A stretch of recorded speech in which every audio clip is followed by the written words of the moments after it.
Hello viewers, আশা করি ভালো আছো। বলতে পারেন আপনার সামনে নতুন আরেকটি ভিডিও নিয়ে চলে আসলাম। আজ আলোচনা করবো এইচএসসি 2025-এ যা পরীক্ষাটা দেবেন, যে আপনাদের সিট প্ল্যানিংটা কীরকম হবে আজকে এই নিয়ে আলোচনা করবো A to Z। তার জন্য ভিডিওটা কন্টিনিউ করবেন, কোনো স্কিপ করবেন না। তার আগে বলেন, আপনি যদি এই চ্যানেল নতুন হয়ে থাকেন তার আপনার কাছে রিকোয়েস্ট থাকবে যে এই ধরনের নিত্য নতুন নলেজ এডুকেশন আপনি সবার আগে পাওয়ার জন্য অবশ্যই চ্যানেলটি সাবস্ক্রাইব করে পাশে থাকবেন। কারণ আপনার লাইক এবং সাবস্ক্রাইব কারণে কিন্তু আমি নতুন আরেকটি ভিডিওতে অনুপ্রেরণা সৃষ্টি করি।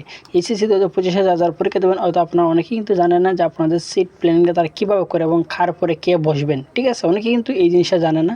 যে আমি আজকে প্ল্যানিংটা দেখিয়ে দেবো, যে আমি একটা ইমেজের মধ্যে আপনাদেরকে দেখিয়ে দিচ্ছি। যে দেখতে পাচ্ছেন আমার সামনে একটা জেপিজি ইমেজ আছে, এই ইমেজের মধ্যে আমি আপনাকে দেখিয়ে দিচ্ছি যে প্রথমত যে আপনি যে কলেজে পড়েন সেই কলেজে কিন্তু ধারাবাহিকভাবে রোল নাম্বার দিয়ে কিন্তু আপনার একজনের পেছনে কিন্তু একজনে বসবেন না, আর এভাবে কিন্তু বসবেন। মনে করেন যে আপনি এই কর্নারে বসলে আপনার এই যে শেষের যে রোল নাম্বারটা আছে অ্যাডমিট কার্ডের, যে আপনার স্কুলেরই কিন্তু সে কিন্তু কোনারে বসবে এবং আপনার সিটে কিন্তু অন্য একটা স্কুলের ছাত্র কিন্তু বসবে। ঠিক আছে, এভাবে কিন্তু কোনা করে আর এভাবে বসবে, কিন্তু একজনের পেছনে যে একজনে বসাবে এভাবে কিন্তু বসানো হয় না। বোর্ড পরীক্ষার ক্ষেত্রে যে গত বছর ছাত্র বসানো হয়েছে এভাবে কিন্তু বসানো হয়েছে, অর্থাৎ আর এভাবে কিন্তু বসানো হয়েছে যে আপনাদের অন্য একটা স্কুল ছাত্র থাকবে এবং আপনার স্কুলের ছাত্র কিন্তু আপনার সরাসরি পেছনে না থাকে, কিন্তু আর এভাবে কর্নারে থাকবে। ঠিক আছে, আশা করি বুঝতে পারছেন। এভাবে কিন্তু বোর্ড পরীক্ষার যে সকল ধরনের সিট পালানো হয়, এবারও কিন্তু এইভাবে কিন্তু এই নিয়মে কিন্তু আপনাদের এইচএসসি 2025-এর সিটটা পালানো হবে।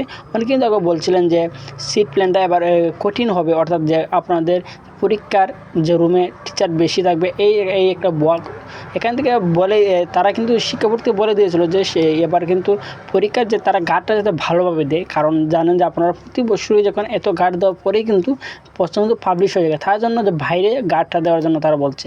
ঠিক আছে, ভিতরে আপনাদের ভয় পাওয়ার কোনো কারণ নাই, যে আপনাদের পরীক্ষা কিন্তু আপনারা সুষ্ঠু সুন্দরভাবে কিন্তু আপনারা পরীক্ষাটা দিতে পারবেন। ঠিক আছে, আশা করি বুঝতে পারছেন। তারপরে না থাকেন অবশ্যই কমেন্ট করে জানাবেন, আর যদি ভিডিওটি ভালো লাগে থাকে অবশ্যই লাইক দেবেন। আপনি যদি এই চ্যানেল নতুন হয়ে থাকেন তার আপনার সাথে রিকোয়েস্ট থাকবে যে এই ধরনের নিত্য নতুন নলেজ এডুকেশন আপনি সবার আগে পাওয়ার জন্য অবশ্যই চ্যানেলটি সাবস্ক্রাইব করে পাশে থাকবেন। ধন্যবাদ, দেখা হবে অন্য কোনো ভিডিওতে।